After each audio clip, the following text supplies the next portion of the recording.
The United States and China, the world's largest superpowers. Despite differences in worldviews and politics, U.S.-China relations are at the forefront of the global political arena. This week, on a special edition of Full Frame, we'll hear from influential thought leaders on the current state of U.S.-China relations. They'll talk to us about opportunities for cooperation that can lead to lasting solutions to some of humanity's most difficult challenges. I'm Mike Walter in Washington, D.C. Let's take it full frame.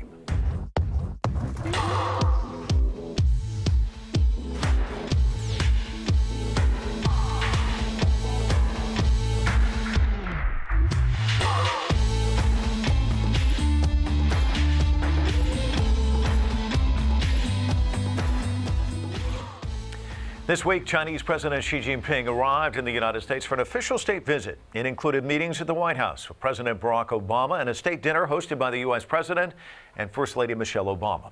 President Xi's trip to the United States will culminate with an address to the United Nations General Assembly in New York next week. The state visit has once again brought U.S.-China relations into the spotlight. CCTV-America's Anand Naido recently sat down with Cui Tiankai, China's ambassador to the United States, to discuss the importance of President Xi's visit and the current state of U.S.-China relations. Mr. Ambassador, thanks for joining us. You have attended previous meetings between President Xi Jinping and President Barack Obama. What are President Xi Jinping's key objectives during this visit to the United States? Well, this is the first state visit by President Xi Jinping to the United States. But he has already established a very good working relationship with President Obama. They met at Sunnylands the year before last. Last November, they had a very substantive and long meeting in Beijing, right in the center of Zhongnanhai. So I'm sure this time the two presidents will continue their strategic dialogue on the relationship, on the major issues involved, and perhaps also on international situation. And they will give us a clear sense, or a clearer sense of direction, where this relationship should be going, and how we should achieve the goal of having or establishing a new model of major country relationship. Talking about international cooperation, of course, these countries are two big economic partners. There's also been a great deal of cooperation on global issues, things like climate change, the Iran nuclear deal. How crucial is it for these two countries to ensure that this visit is a success? Well, first of all, we have to make sure this visit is a great success for the sake of the bilateral relationship, because we have such an important, strategic, comprehensive, and complex relationship between China and the United States. And it will certainly serve the interests of the peoples of both countries if the visit is a great success. Number two, China and the United States are two of the major countries in the world. We are both permanent members of the United Nations Security Council. We are the two largest economies in the world, although the gap between us is still huge. So we do share the responsibility that we develop a healthy, sustained, and stable relationship, and try to make our joint contribution to the solution of international regional issues. Of course, a great deal of cooperation between these two countries, but there are areas of dissension between the two countries. One of those areas is U.S. accusations of Chinese cyber attacks on U.S. government institutions, on U.S. companies. It has led the U.S. to say that this puts a significant strain on the bilateral relationship if not resolved. How can this be resolved? We are the two largest economies of the world. Both countries are very dependent on cyberspace. And the United States is the most advanced country, technologically speaking, in cyberspace. China has the largest number of internet users. So we do have a common need and a common interest to respond to cyber threats, to manage the cyberspace, and make sure that it will not be disruptive to the economic and social function of the two countries. I think this is a common interest. So I believe the two countries have to focus on this common need, try to work out a set of rules or a joint approach to deal with this new issue, rather than accusing each other or having some conflicts or even confrontation in this area, because it will not help us to solve the problem. It will only make things worse for both countries. Another difference, and this is a significant difference, is the criticism we hear in the United States over Chinese territorial claims in the South China Sea. China says it's merely protecting its sovereignty, but it has led to tensions between the two countries. How do you go about easing those tensions? What happens in South China Sea is not an issue between China and the United States, because the United States, according to the official position of the US government, the United States has no territorial claims in South China Sea. So as far as the territorial issue is concerned, this is not and should not be an issue between China and the United States. So sometimes I'm quite puzzled why the US or some people in the US are making this an issue between us. This should not be an issue between us. As you said rightly just now, what China is doing is just to defend our long-standing position on our territorial integrity in South China Sea. We've also heard a lot over the past 2 years, I would say, about the so-called US pivot to Asia, or rebalancing as it's sometimes called. This is a bigger American military presence in the South China Sea, in the Pacific. Does this contribute to instability in the area, to more tensions in the area? I think this is a very good question. There have been many versions of this pivoting or rebalancing or returning to Asia or whatsoever. But if we look back at the situation in the last few years, certainly there are new sources of instability, perhaps because of this policy, because of this approach.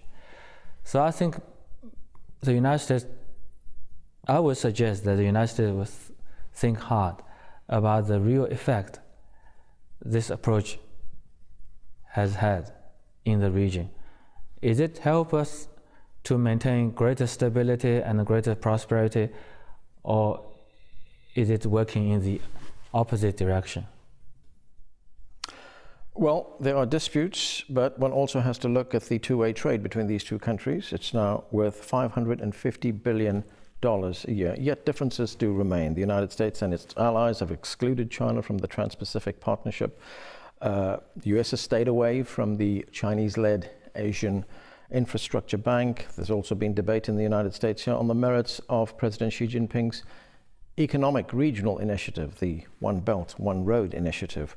Where do you see economic cooperation going in the future?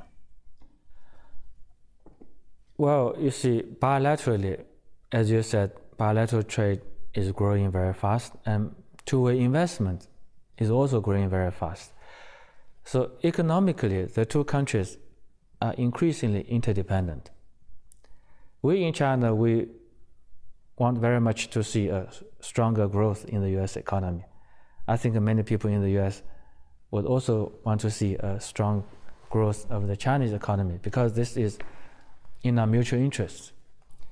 And regionally speaking, the Asia-Pacific region is in need of closer regional cooperation and economic integration. And the region is in need of much better infrastructure building. That's why we propose this Asia Infrastructure Investment Bank. And as the Chinese economy grows and expands, there's a growing need for connectivity between China and our neighbors, and even beyond. So the economic force is driving the initiatives such as One Belt, One Road, and other initiatives China is taking regionally. We have shared responsibility to improve global economic governance to make it more effective, more efficient, more responsive to the growing needs globally. So I think at the level of bilateral and regional and global cooperation, the need is growing that our two countries should really work with each other, not work against each other. So I hope people in the United States will have a better understanding of the global picture of China's strategy, not only for its own economic development, but also for regional prosperity, for global economic governance, and focus on the common needs and common interests, and do all these things together with China. And talking about the two countries working together, we've already seen a great deal of cooperation on climate change and how to tackle that between China and the United States. There, of course, is a big conference coming up in Paris, climate change conference towards the end of this year. Will the United States and China lead the way, come up with a joint initiative of some kind, a joint plan of some kind, to resolve these major issues that face the world right now? Yeah, climate change is indeed one of the major global challenges that we face today. And last November, during President Obama's visit to China, China and the United States issued a joint statement on climate change, which made a very strong and positive impact on the global process, on the international multilateral negotiations. I'm quite confident during President Xi's visit this time, the two countries will be able to agree on some joint action on climate change, which will again make a very strong and positive impact on the global process, especially on the Paris conference you just mentioned.